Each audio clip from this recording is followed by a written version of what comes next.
Եվրոպական երկրներ են։ Իդեպ ասեմ մի բավականին խորամանկ օպերացիա են ուզում պատրաստել։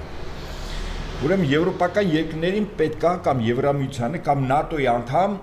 եվրոպական երկրներին ինչա պետք խաղապաներ դրոշի ներքո զորք մտցնել Ուկրաինա։ Ռուսները ասել են ցանկացած զորք, որ դուք մտցրեցիք, մեր համար թիրախ է։ Մենք թիրախավորում ենք ոչ միայն այդ զորքը, կապ չունի ինչ դրոշով, խաղապահի անվտանգ է, հումանիտար օգնության անվտանգ։ Մենք թիրախավորում ենք եւ այդ զորքը, եւ այն երկիրը, որի դրոշի ներքո մտնում է։ Հիմա գիտեք ինչ են պատրաստում։ Այսպես մի խորամանկ օպերացիա։ Ուրեմն բախում են արհեստական ստեղծում, ուշադրություն դարձրեք, ոչ ավել, ոչ պակաս։ Ուրեմն Մոլդավիայի